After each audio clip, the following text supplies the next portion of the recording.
Anybody I speak to, I try to share with them, the basic premise of a gift of fear. Basically, it's that you're subconscious. So as you go through life, you build your subconscious of experiences that you have. So without knowing it, if something's uncomfortable, your hair stands up in the back of your neck, something just doesn't feel right, that is your gift of fear. So stop.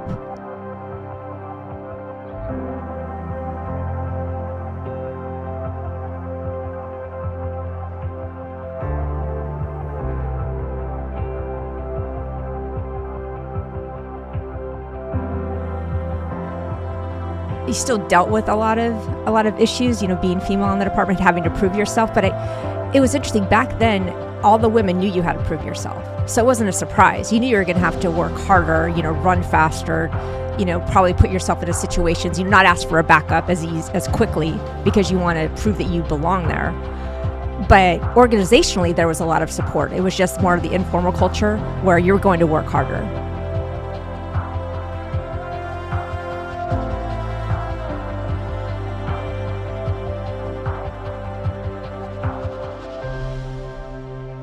And I feel bad that I didn't realize that part of it, the victim part of it, that I could have been more supportive of victims and help families in that piece. And I hope officers kind of realize that we're focused on mental health for officers, which is so important, but also that piece for victims and communities, trying to help them.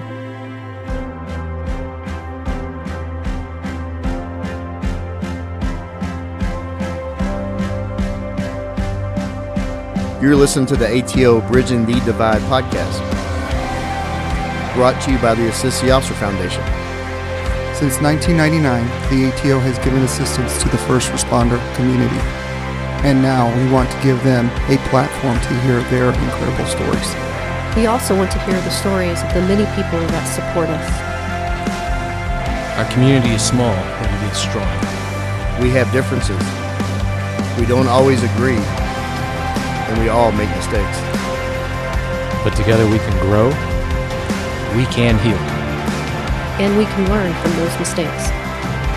And together we can bridge the divide.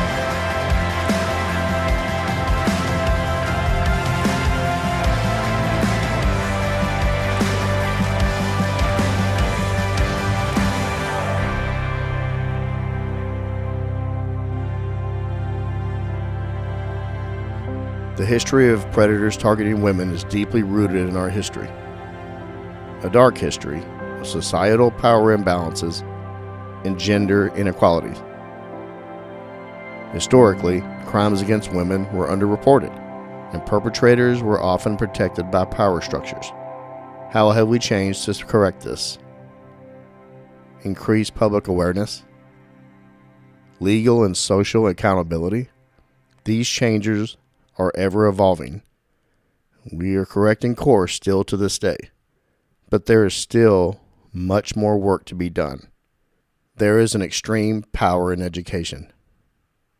Today's guest story will speak on the power of education, service, and personal tragedy.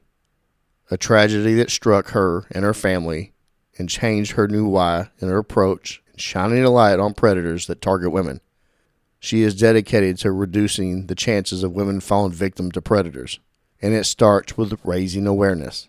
Viktor Frankl said, "Human potential at its best is to transform a tragedy into personal triumph, to turn one's predicament into a human achievement." We are excited to sit down with retired Phoenix PD detective and current Director of Public Safety Partnerships for the National University, Cindy Janicik. Cindy, welcome. Thanks for coming to Dallas for this. Thanks for having me. Yes, I want to welcome on my guest co-host, Sasha Kim. She's been in the room for some other episodes, but she was officially on in episode 114 with the ATO Council Roundtable. Sasha, thank you for being here. I'm happy to be here. Kit can't be here, Danny can't be here. And everybody that listens to this for any length of time knows I need all the help I can get. So Sasha's bailing me out. I have big shoes to fill. Yeah, Ken has some big feet. Yeah, very big. Cindy, you ready to get into this? You ready to talk about your entire life to the listeners? Oh, yes. Okay. Quite ready. All right. Well, we got a long journey to get to, but I want to start from the top. Like, tell the listener where you grew up. I grew up in Southern California. Okay, where at? Orange County, so by the beach. Nice. So, Wow. yes, nice weather. What was home life like? You know, home life was great. Kind of conventional family, 3 kids, parents. So it's very nice. Okay, are you the oldest, youngest? In I am between? the oldest, and I fit every oldest stereotype. All right, well, tell us some of those. Just kind of the one who takes care of everything, tries to stay organized, watch out for your siblings, things like that. So family dynamic, I mean, you how long did you live in California? We left in 1989 and came out to Arizona. Okay, it's hot. It is very hot, but it's a dry heat. Yeah, you. The first thing when I met you today in the front lobby, you commented on the Dallas humidity. Yes, my colleague Bill Crawford and I, we waited in the hotel lobby till the Uber came because it was so humid out. You didn't want to melt out there on the sidewalk. No, I don't blame you. And I was telling you that right now we're having all these rain, this abnormal rain here in the Metroplex, and thank God that the temperature is lower than it normally would be in July. But yes, it is. It's actually nicer than I thought it was going to be. So it's coming. Oh, Yeah, we're leaving tomorrow. good We'll for miss y'all. that. Sorry, Yeah, Alta. don't look back. No, don't look back until October. So I want to get into. You grew up in California. You moved in '89. Where did you move? You went to Arizona. So what grade were you then? Graduated from high school. My family moved to Arizona. My mom had a job that transferred her to Arizona, so I went to Arizona State for undergrad. Okay. What was your major? It was actually communications. Both of my parents were salespeople. Nobody in my family went to college, so I was actually the first generation college student. And my mom and I trying to navigate what it was like to even enroll in a class, apply for financial aid, anything. We knew nothing, and we didn't have the internet back then, so it really was trying to figure something out. I would follow people to whatever classes I was going to take. It's like, oh, that one sounds good. So really just tried to navigate it. Pell Grant, was that a big player? It was. So I Yeah. got some grant money, scholarship, or financial aid money. So yes. What got you into law enforcement? Where'd that interest come from? So ironically enough, it was a friend. So my family's also not military. Nobody's law enforcement. And I was getting ready to graduate, and I was a communications major, and I was actually going to go into sales, pharmaceutical sales. And we were going to go water skiing or something silly one day. And I'm like, oh, but don't you have to work? And he's like, well, no, I can take time off. And coming from a family of salespeople where you never take time off because then you don't earn any money. Yeah, you don't get paid. That was odd to me. And he's like, well, no, the department wants you to be able to spend time with your family and your friends because the job's so hard. So you can take time off. And then that was intriguing. And then started to learn more about just helping people and the promotion of physical fitness. I was a runner, so all this sounded good. So I went on a ride along with him and absolutely loved it. What did you like most about that ride along? It was exciting. It was fun. Adrenaline? Yes. I mean, I really don't like to sit still. So just, I guess, and also being able to be a part of the solution as opposed to just an innocent bystander was like watching everything on around you. You could actually go engage and help and be a part of it. No, and it turns into a lifetime of service. Of you don't want to sit there and be the one watching a movie go along. You want to be a part of it. Right? Yes. Yeah. Where was that ride along at? And it was Arizona? It was so in the Phoenix Police Department in South Phoenix. Okay. So, and actually I followed, I had 2 friends who worked in South Phoenix. And so I applied for Phoenix PD and actually went to South Phoenix. So that's where I worked patrol. Okay. So that's where you applied? I did. Okay. Was that the only agency you applied for? I applied for Phoenix, and there's another agency in Arizona, Mesa PD. So I've heard of that. I connected a lot more with Phoenix. Okay. What size of department is Phoenix at that time? Around 3,000 officers. Well, that's a good size. It's the biggest department in Arizona. So, and what year was this? This was 1994. When you got to the academy, how did that look? How long was the academy? I think it was 4 months back then. And well, what's interesting is coming from a non-military family, non-law enforcement family, they said that you need to show up with black leather shoes So I had the cutest black leather shoes Shiny, when with I showed black up to the patent, academy. There's nothing you could spit shine. I had no idea what spit shining was. Fortunately, we had a Marine in our group who taught me how to spit shine shoes. But I was so unprepared. But the only thing I knew that I could control was like how hard I worked and then fitness. So I knew I wouldn't, because I could run and I was fit, that at least I could stand out that way, I wouldn't get washed out, and just work as hard as I could to figure things out. How important was it for you to stand out? I thought it was important because I know I'm a small female going into a male dominated field. So I'm going to have to prove myself all the time. Yeah. So I knew that going in.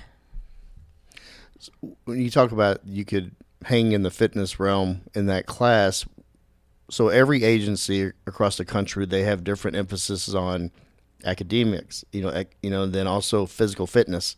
I know DPS and here in Texas, theirs is heavily on physical fitness. They wake you up at 5 a.m. You're staying in a classroom in bunks with your classmates, and you get up at 5 a.m. and you're fighting in a DT room. What was the emphasis in Phoenix at that time? Was it physical fitness? It was physical fitness. I mean, Okay. you still had the academic part, but it was it wasn't that advanced. It was pretty basic for academics, but a lot of it was fitness. Sasha, ours, I mean, I got to say that ours, I think, is more geared towards the academic. When I went through the academics, the physical fitness really wasn't hard. There was for some people in class, but I think the emphasis on the testing. Yeah, I think that's where people struggled the most. Oh yeah, we had more people fell out of the academy because of we took weekly tests leading up to TCOL, the TCOL test, which is a state mandated test, and then once you pass TCOL, the test lightened up a little bit, but we have a lot of people, and the tests are no joke. But physical fitness and DPD was not. I haven't talked to many people that would consider it really hard. Phoenix, probably the running. So we would have people that would wash out because of the running, because of injuries. Right. So then you have to recycle through. But we had weekly tests and things like that as well with Phoenix. They try to do a really good job preparing. I think only one person washed out because of academics. Man, well, ours is mainly because of the academics. Okay. So it's 3,000. What size are they now? Now I think we're down to around 2,800. We should. Oh, I think wow. full Okay. staffing is 3,500. So we're really short. That sounds like us. I mean, nationwide to recruit is hard right now. No, it is really hard to get to recruit over in Phoenix. If there's a lot of people who go to the smaller agencies, Phoenix just has. I mean, they had. They were being considered, but they were under the DOJ investigation, so that didn't help Phoenix. And they just. To be honest, it is a great agency. I mean, top down, it really is. It's just unfortunate some of the political climate, and that Phoenix really took a lot of the pressure from a lot of things that were going on. The DOJ investigations, that they don't really do well on a flyer when you're at a recruiting event. They don't, and we would even have students that probably read it on TikTok or something that they would just repeat something they read. And we tried to share with them kind of the bigger picture of what the issues are and so forth. But it seems community really doesn't know all the bigger issues. They just know the headline. So it's just unfortunate for all the good men and women with Phoenix PD that are working so hard, that are so community focused, that they just had to kind of deal with a lot of other things. A lot of major departments, including Dallas, they've had to consent decree. I mean, it's something. There's a lot of every agency, small and large, they've had missteps throughout their history, and Phoenix is no different, but it makes it tougher. It does, and it's not. One thing I like about Phoenix is the leadership in Phoenix will never say they've done everything right, but they will try to be better. And it seems from the top down, they've always done that, tried to be progressive and better. Good. When you applied, I have to ask you this. So you had no background from family of military or first responders. What kind of family support did you have when you wanted to go work for such a large department? And with large department comes a lot more exposure to dangers. There was concern, obviously, and then on my mom's side of the family, there were people who were on the other side of the law. So trying to navigate that as well. So it was a surprise to everyone. Not any negative support, more like I had some cousins who were involved in drug use, and it happened they repurchased the drugs in the area of the city that I worked. So I was trying to tell them, don't go to that area of the city where I was working. Yeah, go to a suburb. No. Yeah, go somewhere else. No, every family dynamic's different. I've had, my family, we had some outlaws as well. But were they concerned as far as like the danger that was associated with policing? Absolutely. There was a lot of concern there, but it wasn't anything negative. It was just more why, and then the concern. Okay. When you started Phoenix, what was the culture like there? It's actually pretty progressive. We had a lot of female officers. You still dealt with a lot of issues, being female in the department, having to prove yourself. But it was interesting back then. All the women knew you had to prove yourself. So it wasn't a surprise. You knew you were going to have to work harder, run faster, probably put yourself into situations, not ask for a backup as quickly because you want to prove that you belong there. But organizationally, there was a lot of support. It was just more of the informal culture where you're going to work harder. But if you know that going in, it makes it easier because you're not surprised. I know I'm hearing your mindset and your approach. Did all the other females in your academy class, did they have the same approach, and did they have any struggles? There were a couple of females in my academy class that did not have the same mindset, and they struggled. But I went to a precinct where all the females had the exact same mindset. So I was really fortunate to be surrounded by really strong women. Supervisory roles? Not so much supervisors, just peers. Okay. That were really strong. And if you didn't kind of have that mindset, then you were excluded. Okay. How did that look if you didn't have that mindset? You were ignored. So it was basically, you're going to be there, you're female, you're going to work hard, and you're going to go above and beyond, or we don't want you anywhere near us. Yeah. No. You had to prove yourself. You did, but I think it seems now some of the females that I talk to, they don't have that mindset. So I think you have to have that mindset where you have to know how you're going to be perceived. If you're not, if you're not a 6 foot, MMA fighter coming in as a female to the department, you're going to be perceived a certain way. So kind of like know what people are looking at and pull your hair back and take your makeup off and, don't, just be professional and go do your job and work hard. Yeah, there's some element of that, having that mindset that protects you too out there. Because also, like, the criminals that you're dealing with are also sizing you up. And knowing that, like, you're going to have to work 10 times harder. And, like, the strategies that you use out on the streets are going to look different. That keeps you alive. Absolutely. There was an officer, I did some work for Tempe PD a couple years ago. And there was a female officer who was struggling. So one of the guys brought over, he's like, hey, can you mentor? Can you help her? And she walked in and she had fake eyelashes, big long nails. Her hair was all out. It was like she was going to a nightclub as opposed to going to work. And nobody told her that no one's going to take you seriously if you look like that. And she was very surprised when I shared with her how she was being perceived. And for her, she's like, well, I don't run as fast as other people on my squad. It's like, well, then go run faster. So as opposed to trying to turn it that, well, people should see me as being great, incompetent because I'm here. You need to kind of I think, look at how people are perceiving you. So, and if for whatever reason, she happened to be short. So if you're never going to run faster, go find something else that you're really good at and lean into that. But you can't ignore what's there. Yeah, well, a lot of young officers, male and female, I think they have a problem with communicating, and especially in this day and age, when I see everybody wants to text or yes, or use a computer or talk from a Zoom as opposed to face-to-face communication. That's why I like doing these shows like I do. I don't like Zoom.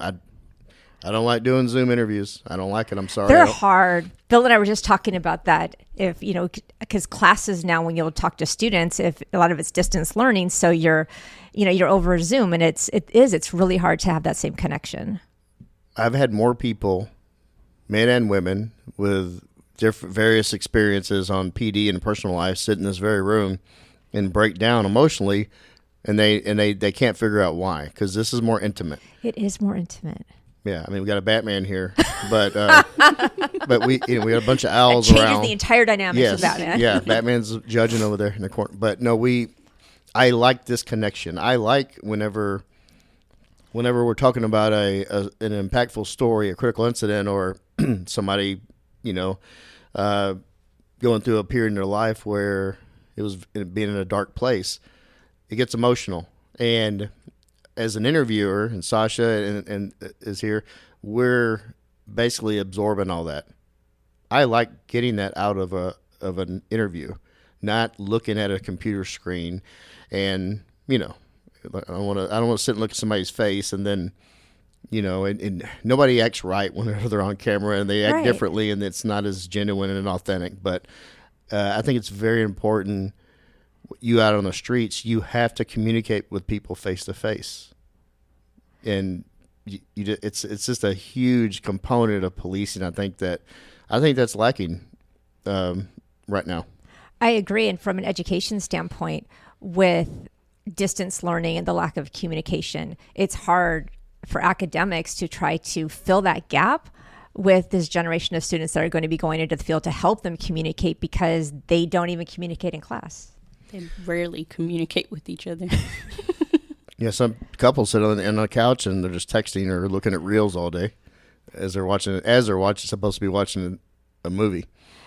Yes, that's real. That's our world, and there's good and bad with it. But when it comes to policing, and you don't show up and talk to a computer screen out in the streets.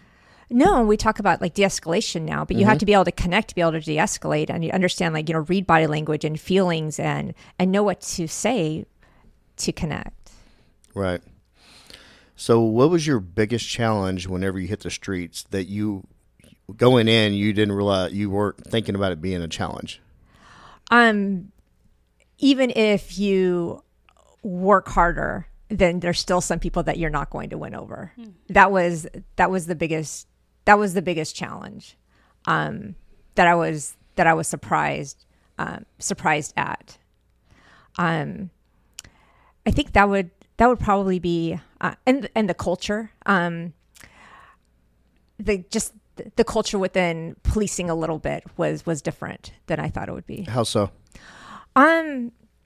I always was raised that if you have this strong work ethic that, basically you can, overcome anything. But there's some people that just don't think you belong there, that you're never going to change their opinion. So trying to, as opposed to kind of win everybody over, just find people with whom you align with and then go do your job and then try to just, kind of block out the noise. How long did it take you to adjust to that? Probably a year.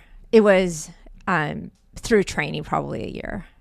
What's a lot to take on? I mean, you're totally having to change in some ways who you are and navigate that, and also be flexible enough to accept that and then know how to manage it as a professional. Yes. And then being able to, I guess, stand up to people that have that view and just have that confrontation. I always try to find, I guess, a way to appease everybody, just, be the peacemaker. But there's some people that you're not going to make peace with. So to be able to have that confrontation and then go back and just do your job. Probably were exposed to way more trauma and violence than you ever have in your life when you got out there. How did you adjust to that? What's interesting is back then, this was back, in the mid 90s, late 90s, 2000s, nobody talked about anything. So it was just, you kind of go into that culture and it was all, I remember when I first started, we had, in South Mountain Precinct, Los Betos, right around 5200 South Central. There was like a bunch of teenagers just, in this parking lot. So it came out, there's a guy with a gun. So one of my academy classmates, he and his partner and other people from the squad went out there, and the suspect he's in the right front passenger seat. His chair is leaned all the way back, and as the guy from my academy class, his name's Renee. He and Renee and his FTO are walking through the parking lot, and the guy starts shooting, and you couldn't even see him. So the FTO is named Steve Rozier. He returns fire, kills the guy. Then anyway, another guy from our squad is out there working the guy who was shot. And then we go back to the precinct, and there's a fight between the two guys, the guy who was working him and then Steve Rozier, because the other guy from our squad is working the guy that just tried to kill Steve.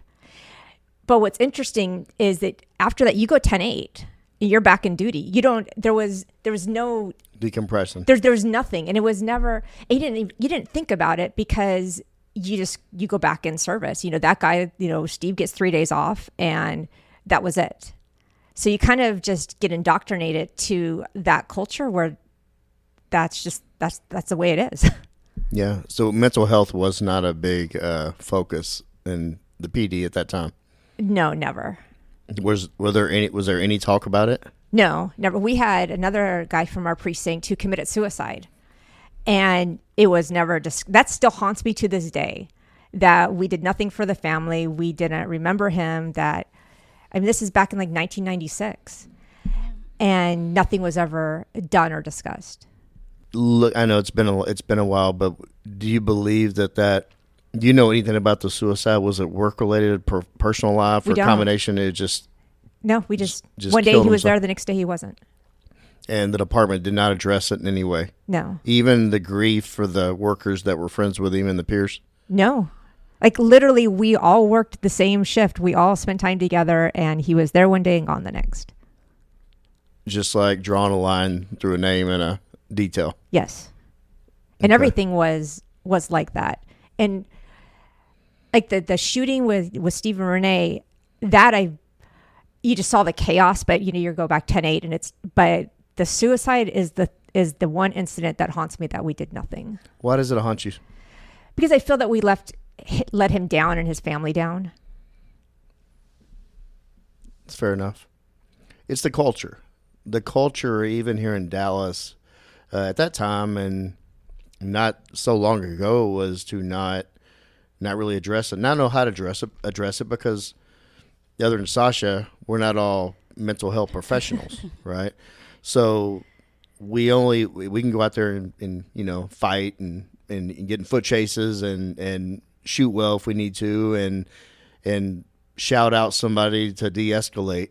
But when it comes to mental health, we're not comfortable with it as a profession. And I believe that, I know how it was in Dallas, that if you did speak out, you would be ridiculed or you would. Oh, absolutely. Yeah, you didn't feel supported talking about it then, right? Oh, absolutely not. Nobody, same culture. You would absolutely be ridiculed. Yeah, until you find another job. Oh, absolutely. Yeah. Can't handle it. Right. That's it. Can't handle it. There is a movement in addressing mental health in the first responder world, police and fire, and even military. And Dallas PD is happy to be kind of on the forefront of that, and that's why we do these shows, to keep the conversation going, because there's still a lot of old school mentality when it comes to this. I mean, and hopefully that in 5 to 10 years that it's way better than it is now. That would be nice. What I've learned about what Dallas is doing is absolutely remarkable. And what's interesting, that nothing was ever thought of before. You just thought it was normal. It wasn't. It was the normal, but it's like having a bad habit. You get in a habit of not talking about it, not feeling safe to talk about it, push it down, and then just trudging along. Yeah. But what does that trudging along look like? Drinking, risky behaviors in the first responder world. I mean, hell, Dallas, sadly, it's over pushing 70% divorce rate, and I think that's a problem in the first responder community, and that's because you deal with what you deal with out on the streets, and you go home and you try to protect your loved ones from what you saw or what you experienced, and that's not you'll have a tenuous grasp on that, and it does not make you a good husband or wife going home. Right. was that kind of the culture there? I mean, when I heard on, they were like, "You're not a real cop until you've had 2 divorces." I mean, that's the divorce rate was very high. Yeah. In Phoenix. And the drinking was a great part of the culture because that's how people coped with the job. That's how we bonded. Yeah. Yeah, we called it choir practice after your shift, going in the parking lot and drinking. We had safety meetings. There was at Southeast, there was a U-Haul right across the street, and we'd go sit in the U-Haul parking lot because it was closed. Yeah, that's part of the culture. That's what we try to educate people on. We try to be proactive now, and I actually would like to send you our policies and everything to kind of take a look at what we do here. And we're not perfect, but I tell you, it's light years from where it was, 3 years ago, right? So, So we're pretty proud of that here. You deal with other people's grief and other people's trauma on the daily. But then grief and tragedy struck your family. Yes. Can you tell us about that, about your sister?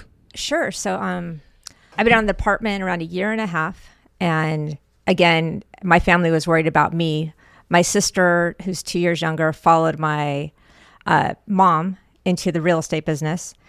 And she was at a model for new home sales, and a serial rapist stalked and killed her at her job in the city of Phoenix. And you were an officer at the time? I was. So we were trying to contact my sister and couldn't get a hold of her. So the person I was dating at the time was also an officer, still is. And so I called him because her subdivision was close to him in North Phoenix. So I asked him to go check on her. And so then I called 911 and let them know that we couldn't get a hold of her and where she was at. So, and then I found my parents and I drove to where my sister's subdivision was at. Well, police were going to look for him, and it was actually my boyfriend who had to tell me that she had died. Can you, as much as you can or are willing to, can you describe how that hit you? I was numb. It was just numb. My world changed. Our whole family's world changed in an instant.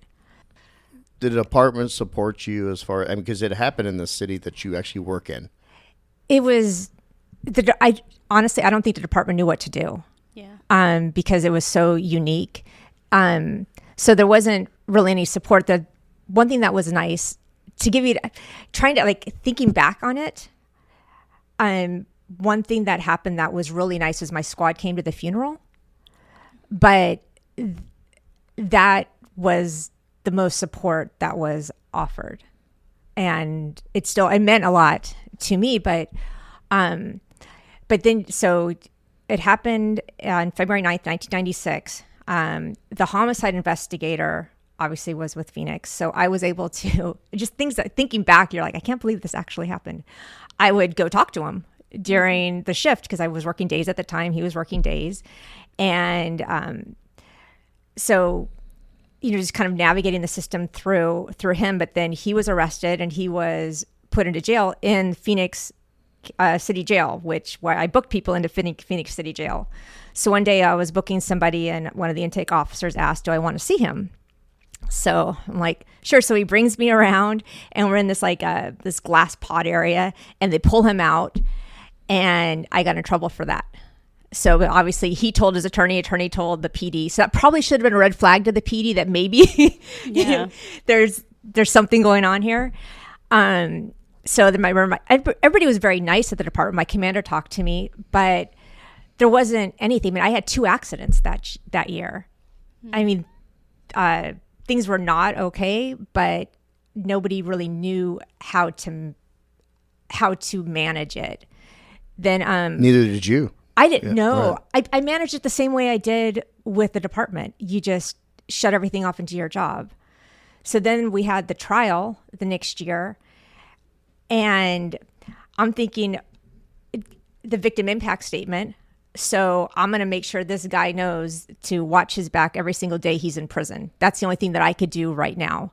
So he was found guilty, sentenced to the death penalty. So my victim impact statement, that's what I focused on, is he better watch his back because, they don't like rapists and, all these things. And what I remember is after that, the homicide investigator's like, you shouldn't have said that. but nobody told me what to say. I think there's a failure with the criminal justice system with victims' families and victims, because the prosecutor's office is so focused on the offender and that part of it, that nobody's there to even help, even as an officer, navigate the entire criminal justice system. I didn't know I shouldn't say that. But there's not a lot of support. And we saw that even recently with the case in Idaho, where, the case is going for 2.5 years. Then all of a sudden at the last minute, they take the prosecutor accepts the plea deal, defense accepts the plea deal the prosecutor still has on the table. And you have the victims' families that are like re-victimized, and they're traumatized and they're spiraling, because in our criminal justice system, the victim and victim's family are really, you're supposed to be on the outside just letting the prosecutor's office do their job. So nobody's supporting victims, even with information. Well, I believe it's still the same. Yeah, it's the same everywhere in the country. But remember back when I was on the PD, we would give somebody a victim's impacts or a victim's rights pamphlet, and that was it. And as an officer, I never realized how important that was. Yeah. You see someone as a victim, even of a burglar, you don't realize how violated they have been. But when I was an officer, it was procedural. Here's your report number. Here's this. Check the box. That was it. And I feel bad that I didn't realize that part of it, the victim part of it, that I could have been more supportive of victims and help families and that piece. And I hope officers kind of realize that we're focused on mental health for officers, which is so important, but also that piece for victims and communities, trying to help them. Yeah, well, I've had on homicide detectives on here, and one of the toughest jobs is doing the death notifications, because there's not a playbook that really is that help, and everybody's uncomfortable with it, and there's really no playbook to go how to do it, because there's no right way or wrong. I mean, there's a wrong way, but there's no right way to go about it. You're going to absorb so much grief, and everybody handles that differently. People are uncomfortable with it, because think about it, we do have to be in some ways robotic to do our job, but I don't think that the police culture, we have to pack away a lot of empathy and compassion, and that is not good for the victims. No, and another thing that surprised me during the trial, my mom got really upset, and they made her leave, because you can't have any emotion at all during any part of it, because it could sway the jury, right? Well, even all the jurors, they're humans too, right? And so you say that they told you shouldn't have said that in the impact statement. How did that did it have any effect on any outcome? It did not have any effect on any outcome. I just got in trouble with the department for the department. It was it was all the department. It wasn't the prosecutorial side didn't. No, it was the department. And but nobody at the department didn't offer any support. Like, okay, this is kind of how the system is going to work. There's no education on it. There was nothing. And it was even, shortly after my sister was killed, we had another officer in our precinct. Her husband was a detention officer, and he was killed. And it was the same thing. There was never any discussion like, hey, just let Doreena's husband, was killed, and this is kind of how we can support, what you should do, because nobody knows what to do or what to say. Well, so then a lot of times nothing is said. Nothing is said. Nothing was said to anybody. So that changed you, obviously, for the rest of your life. Yes. At that time, how did it make you look at the profession differently? It didn't at that time, looking back, yes, but at that time, like, again, I felt support from my squad. So that meant really a lot to me that my squad was there at the funeral. But no, looking back, I realized that, what, we did Dorina a disservice. We did other people just a disservice by we could have done more to support everyone, support me at that time, to navigate everything. How did you juggle dealing with your own mental health and then still continue doing your job? I never dealt with it. You just, again, being the oldest, so you kind of are there to take care of everyone. The shepherd, I mean, I was 23 and I was the spokesperson, 24, I was a spokesperson for our family, just trying to be the one that keeps it all together. Yeah. And in a profession that's supposed to keep it all together. Yeah, so I guess I was made to go to the profession to keep it all together. Yeah. But you don't keep it all together. You don't. Or process it or anything. No, and you're still processing it. Yes, you just kind of, with the field, you just get hard. Maybe that's also why we have more divorces, because you don't know how to communicate or talk or process, so you just get hard and hard and hard. And then use bad coping skills. Yes, fortunately I was a runner, so I just ran. Yeah. That wasn't a bad coping skill. No.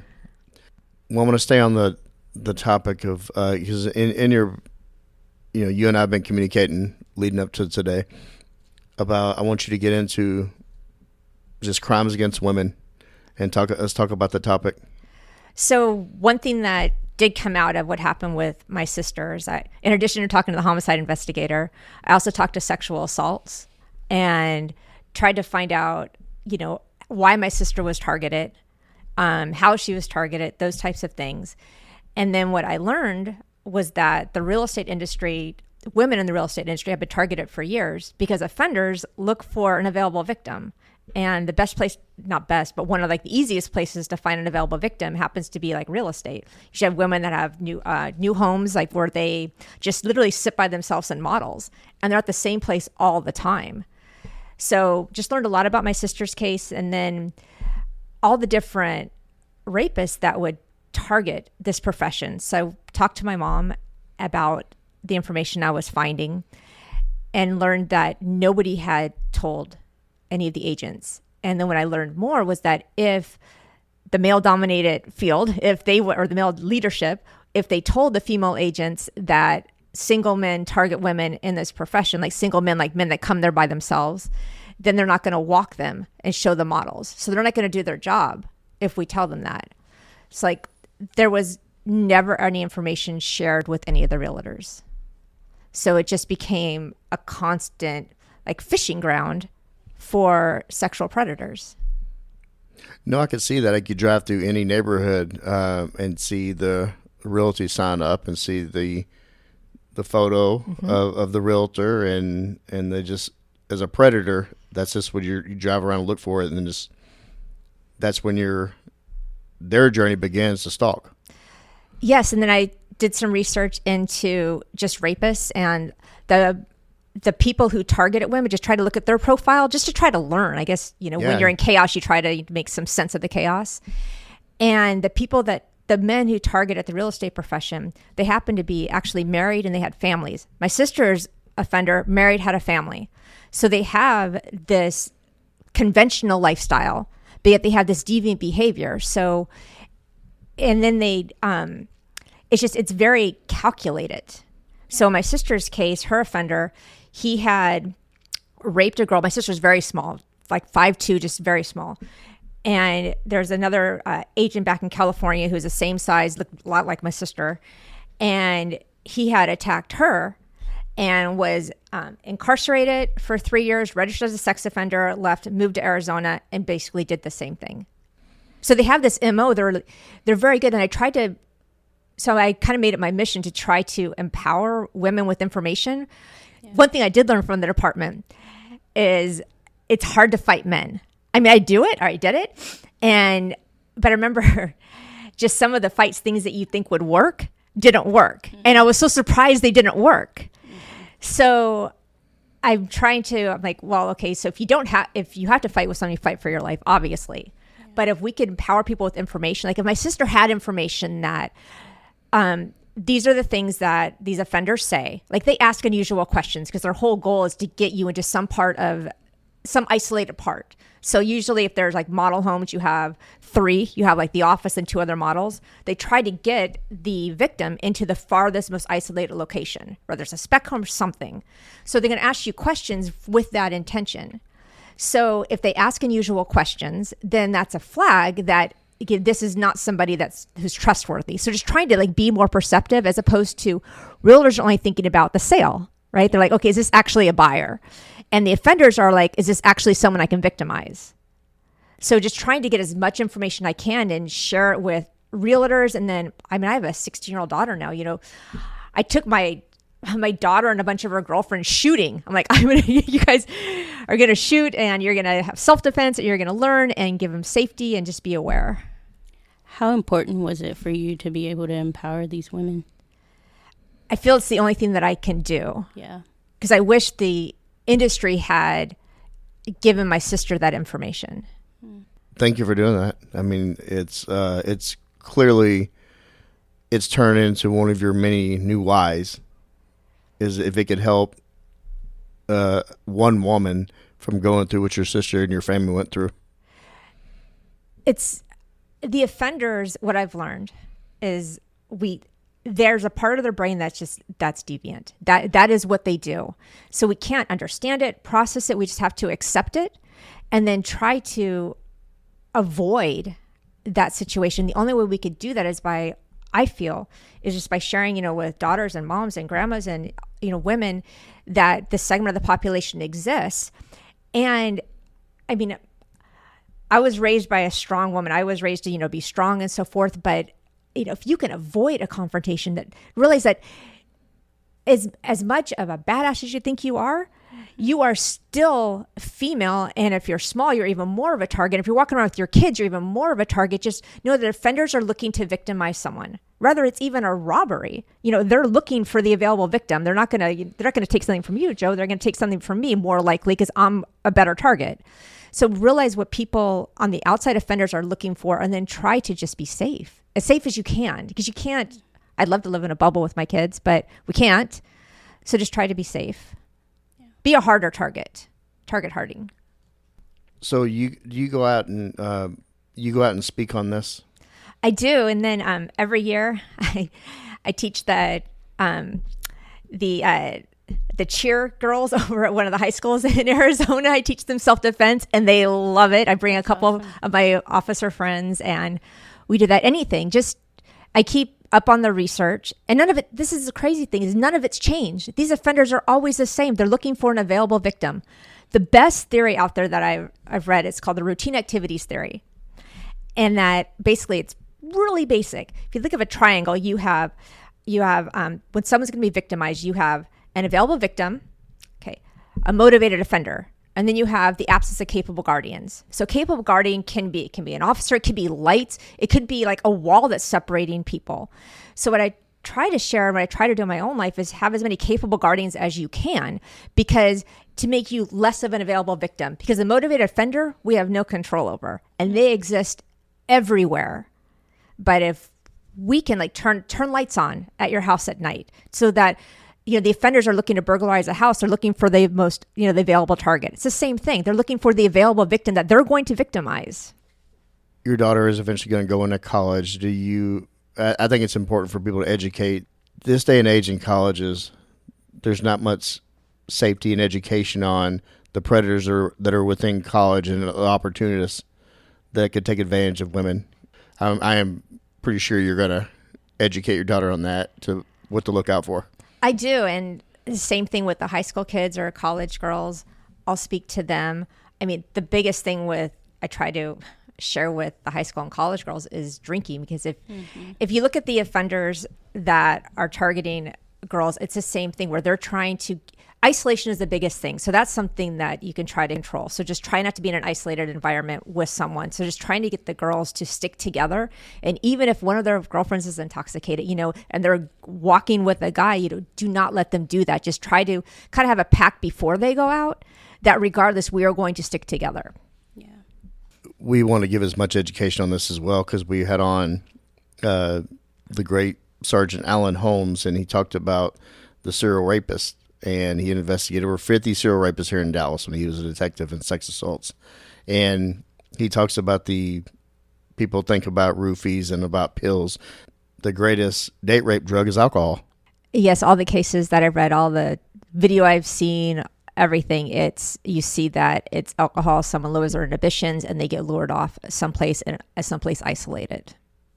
Yeah, it's over-serving to black out and then take advantage of them. Mm-hmm. And they're out there.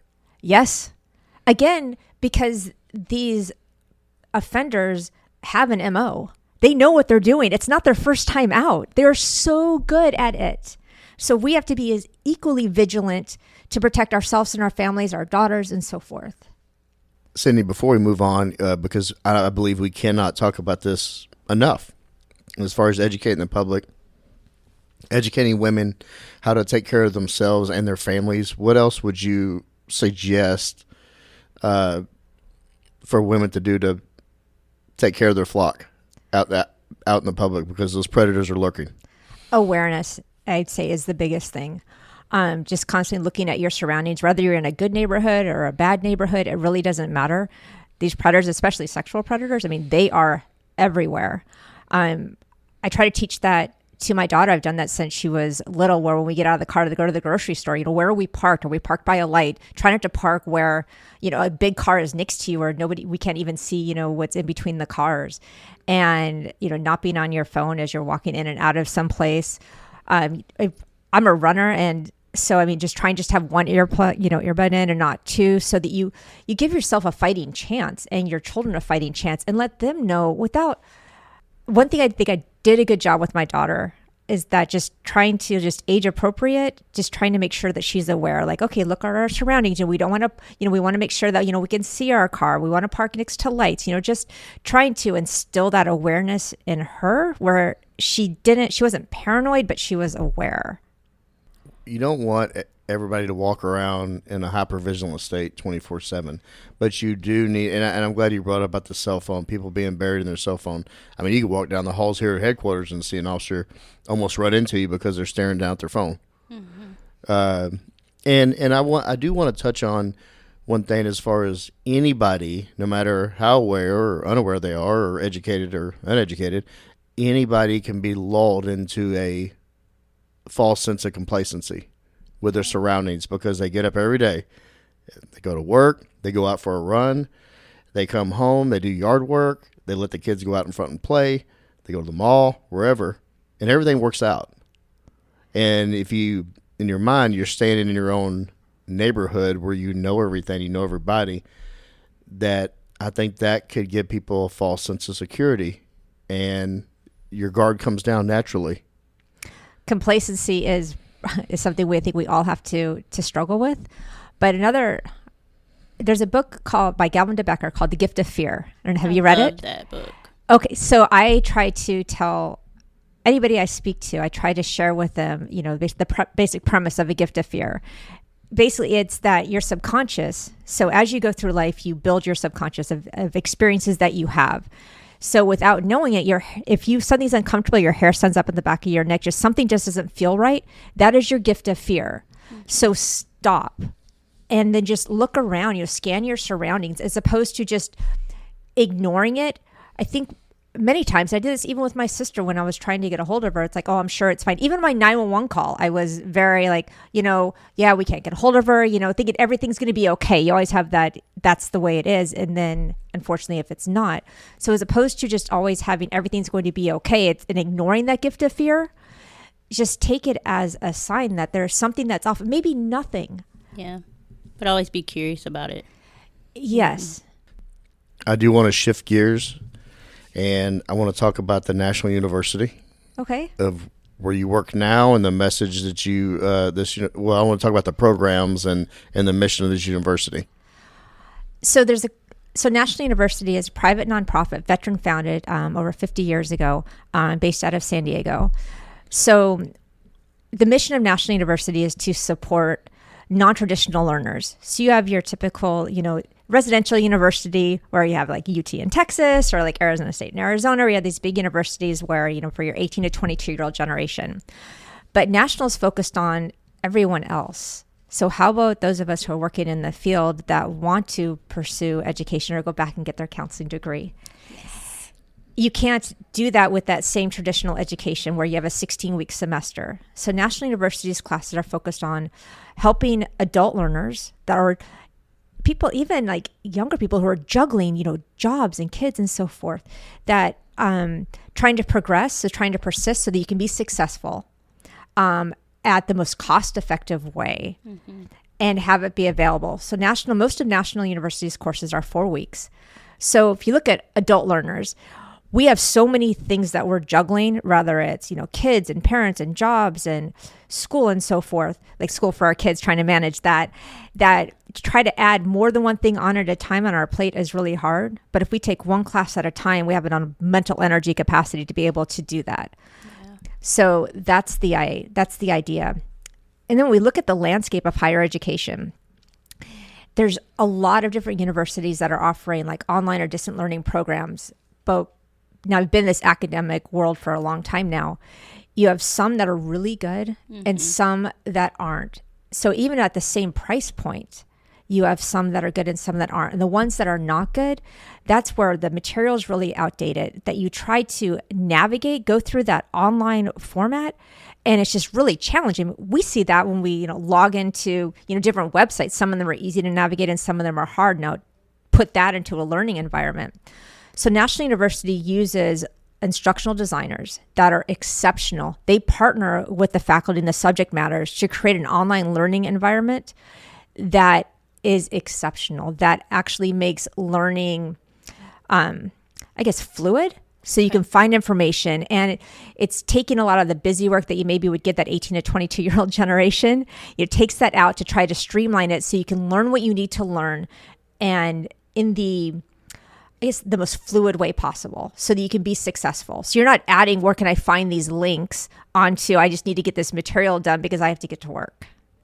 Yeah, and that's huge because I know going back to school for me, like going in person was not an option. Like there was no way I was going to be able to fit that in my life. But like then I had to choose, okay, well now I'm looking at quality, right? I'm not getting a quality education. I'm going to have to sacrifice that a little bit in order to get the degree because there's not a whole lot of good quality out there that's online platform that's built for adult learners.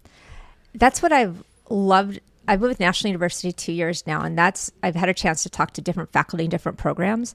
And National offers over 150 different degree options from bachelor's, master's, and doctoral degrees. And you have these different avenues to pursue, to have those academic dreams, and to know that they're set up for your success, not to trick you, not to make it as challenging as possible, just to like add a bunch of other busy work to it, but just to make it streamlined so you can be successful. Yeah. And then National is focused on service-oriented fields, so military found it, so veteran found it, and supporting public safety. So sworn and professional staff plus spouses and dependents receive a 25% tuition reduction. That's awesome. For all bachelor's and master's programs, and then 15% for doctoral programs. So now you're at a price point that is on par with your state universities in a learning modality that is more advanced than most of your state universities. So you're in a format where you have 4 weeks, so you're going to be successful. I want to get all the links and everything whenever we do this episode release, where everybody can find any information on the National University. You also have a wellness program certificate. Can you talk about that? Sure. So National University partnered with California Post to develop a wellness certificate to support sworn and professional staff in the area of wellness. So, which is nice. So it takes around 6 hours to complete. So it's really easy. It's not that expensive. And it's just a way to offer support to sworn and professional staff to provide some tools as you navigate wellness. Well, we're all about that. You happen to be sitting in the wellness unit. So yes. Yeah. I want more information. I can't emphasize enough the importance of higher education. And Sasha, you were talking about what you're going to do, yes. As you have 10 years on. So Phoenix PD, unbelievably grateful, supported higher education. So I actually went through my master's and doctoral program when I was with Phoenix PD. That's awesome. And the department was smart because you had these doctoral students that did the research on Phoenix PD, their dissertations. And so when I had 15 years on, we were talking about time on, Phoenix PD was going through a huge budget crisis with the state of Arizona. I was working as a PIO, so I had a great shift. I had a 7-year-old son, and I was getting ready to have a baby. My husband traveled for work, and they were sending everybody back to patrol, different shifts. You had no idea where you were going to go. Wow. So I went on leave to have my daughter, and I'd been teaching part-time for one of the state universities in Arizona, and I was offered a full-time faculty position. So I actually made the choice, which is insane at 15 years, to to leave, but I had that option because I actually went and got my doctorate when I was with the department. Yeah. So I guess I can't emphasize enough. We have these dreams that we're going to do our 20 or we're going to do 30, whatever it happens to be. But sometimes life circumstances, or I have a girlfriend who was shot in the line of duty. She had to medically retire. Yeah. So this job is dangerous. So you never know what's going to happen or what life circumstances are going to happen. So I would try to encourage officers and professional staff to, especially if your department offers tuition reimbursement, just take that step, pursue those academic credentials so that you have options if you ever want to leave the department early, or if you want to promote in the department, or like Dr. Crawford, your post PD career, what you're going to do afterwards. Yeah, that's one of the biggest thing we try to instill in our officers is like figuring out what that why is, because the job is the what, right? And so you should be able to plug in different what's to get to that why, right? So figure out what that why is. So, and then look at other professions where you can still plug into that why, right?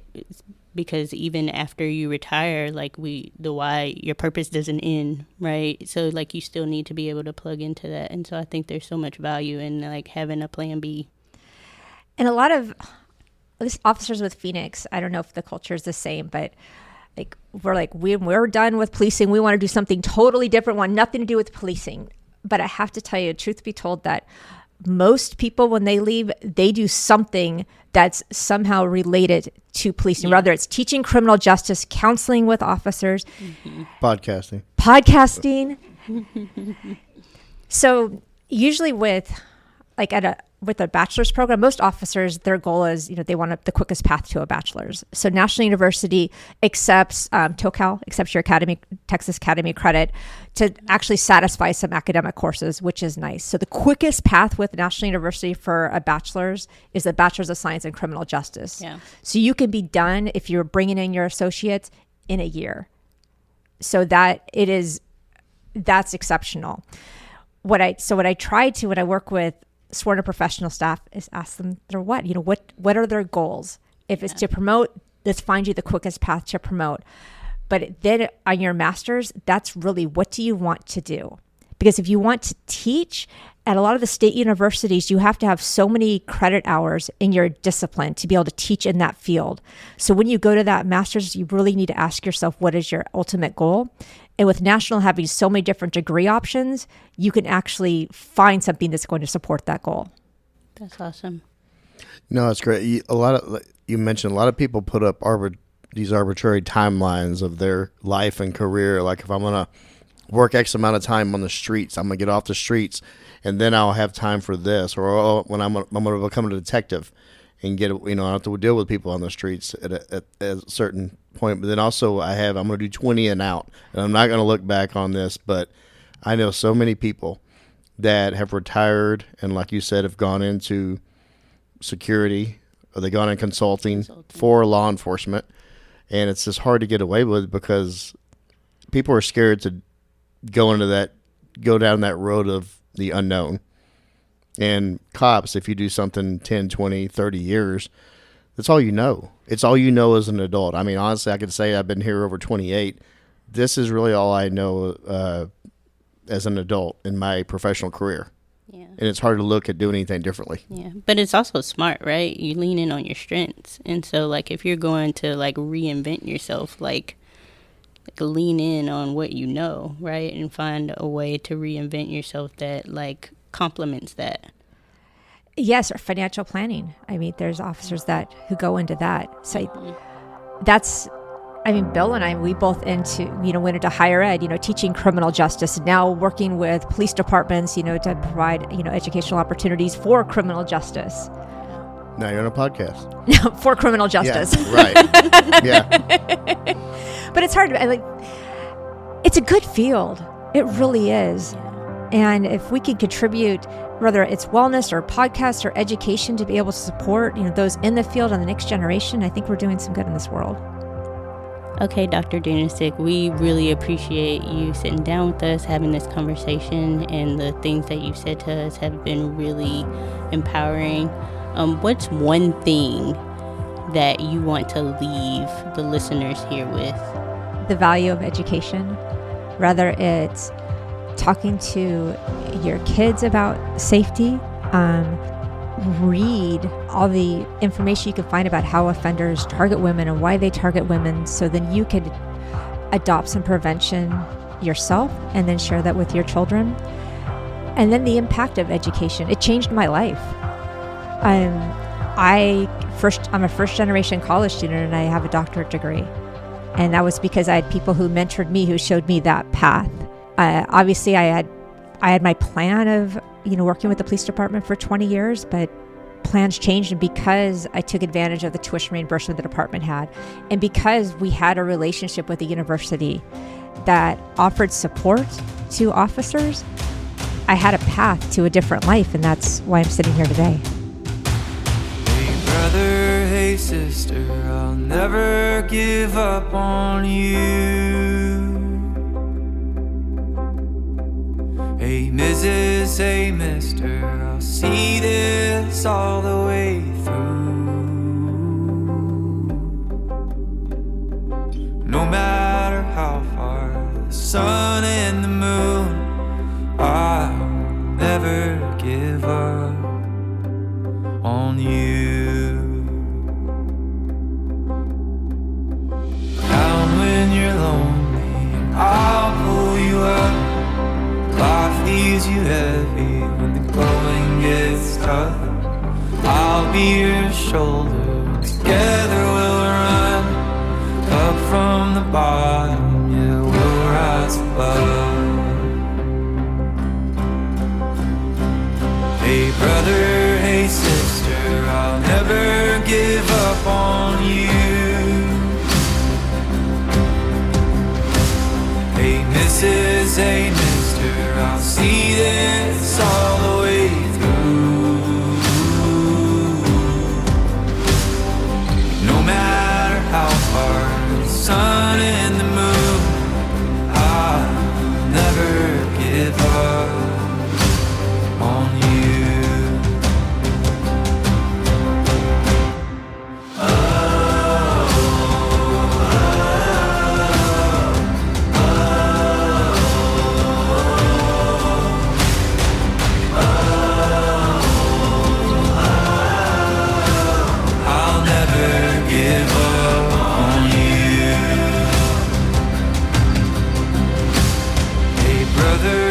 Sister, I'll never give up on you.